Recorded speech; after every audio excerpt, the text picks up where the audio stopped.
Hey guys, welcome back to the Don't Scratch It challenge. Now we're moving on with the Audis. Audis. It's Audis. I believe we're going to be going down the hill for the first car. I think. I don't know.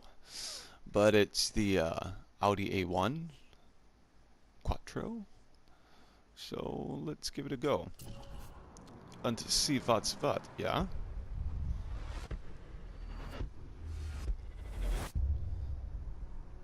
Alright. Here goes.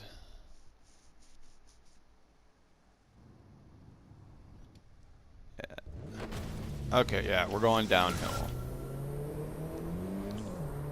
So that's good to know. Ooh. Hear the turbo.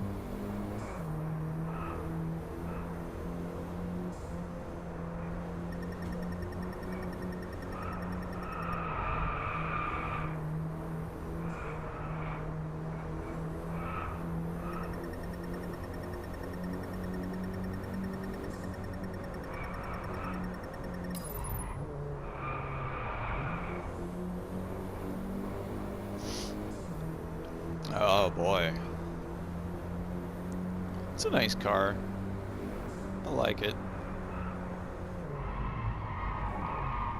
Ooh, okay. That was a little odd. That was very odd actually. I don't know if it's because I'm going downhill around a corner, but that went really squirrely really quickly. And that's just a little odd.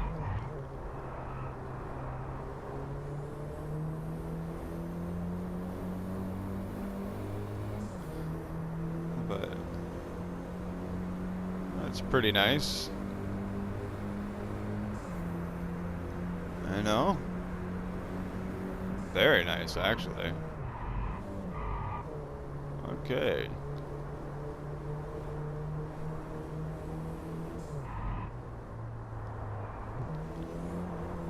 Ooh. Very nice. I handled that corner very well, if I say so myself.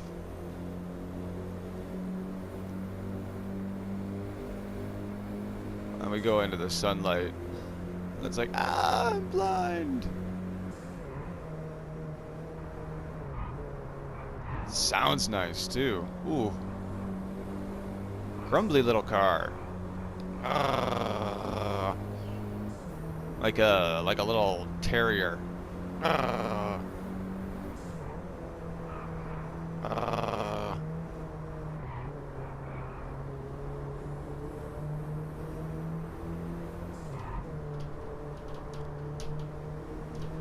Yeah, there we go. We're just going real easy and gentle. It's funny that we haven't really dropped below 120 kilometers an hour. I mean, obviously in these tight sweepers. Ooh, a little bit of a drift. I just cannot believe the speed that this car can maintain. Because let's be honest, you know, everybody looks at the Veyrons and, you know, oh, 200 miles an hour. It's, you know, it's you know, you got to have a car that goes 200 miles an hour. Well, this car's consistently going over 100 kilometers an hour, and 100 kilometers an hour is fast.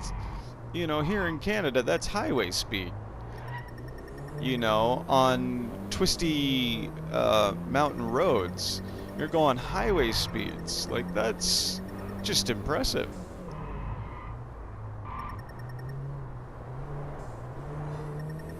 I honestly can't wait to get to the Chevrolets and try that Camaro on this track without you know, scratching it. Get some nice drifts and stuff, because it's gonna happen. I know for a fact I'm gonna get okay. That was scary. I'm like, okay, there's another challenge failed.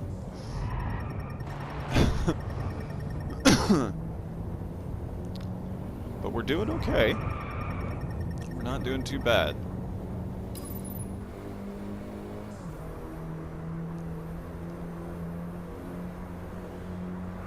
I'm just, like, glued to the road. Like, my eyes are just stuck on the screen.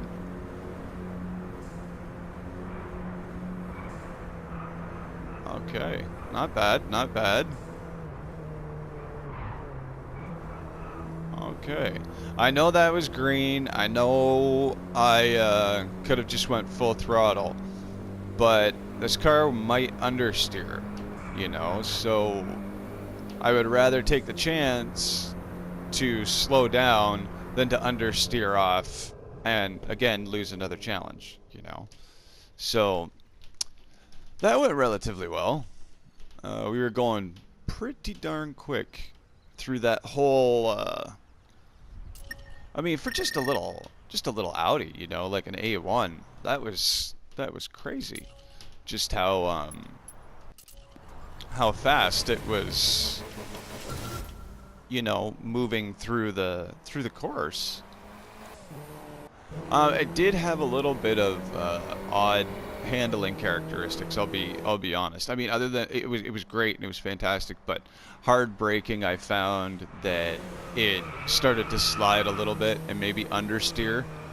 But other than that, I didn't get any power understeer. So when you go on to the gas, the front tires start to slide. I didn't get any of that. I didn't get any power oversteer.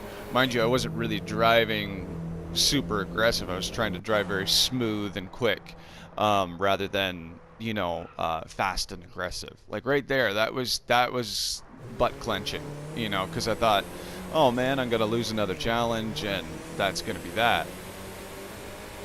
And you know, like 20% into the race, you know, so the other important thing is to notice your in Drive Club, to notice the car's handling characteristics. It's the exact same with Gran Turismo. Well, more Gran Turismo because you have to really know, because they try to make it more of a simulator than a just like a racing game. Whereas I find this to be a driving game with racing in it. You know, the scenery's too pretty. There are tracks, but they don't seem to be based off of like standard, you know, Laguna Seca. You know, they don't seem to be based off that. They seem to be more road courses. So like I said, I more look at this as a driving game that you can race in. And I don't know, I enjoy it. I like it. Ooh, grumbly. Grumbly little car. But man, that is something else. Oh, it sounds so good.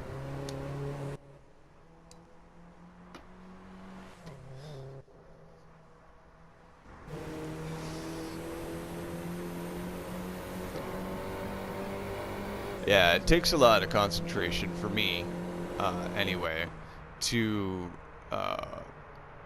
not crash the car. Because my first desire is, I'm like, or my first inclination is I'm like, that yellow line, I know I can go faster through there. I know I can. You know, so my first inclination is to keep hammering down. Like with this corner, I probably would have pulled the e-brake.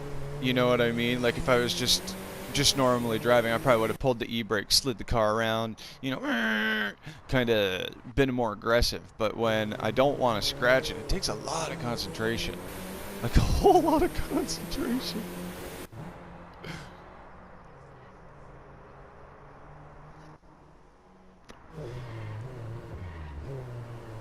Oh, it sounds so good.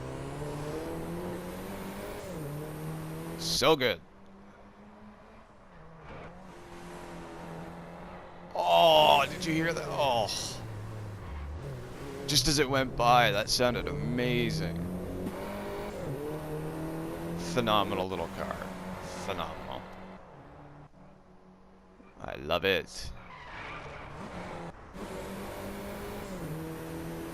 Here's where it gets a little scary too, because I got braking understeer. As I was hitting the brakes, it started to understeer.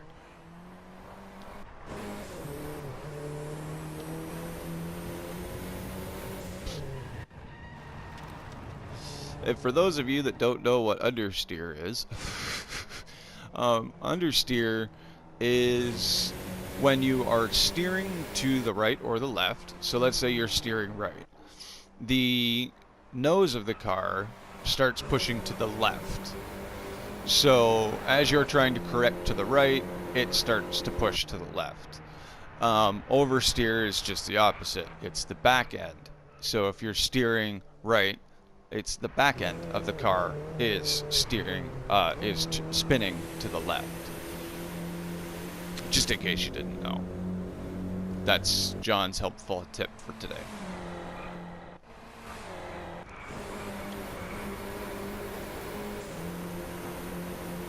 Man, that was fun. Alright, guys. Well, that does it for another episode of the Don't Scratch It Challenge. Thank you guys so much for watching. I really, really appreciate it. And as always, take care of yourselves and take care of each other. I'm gone.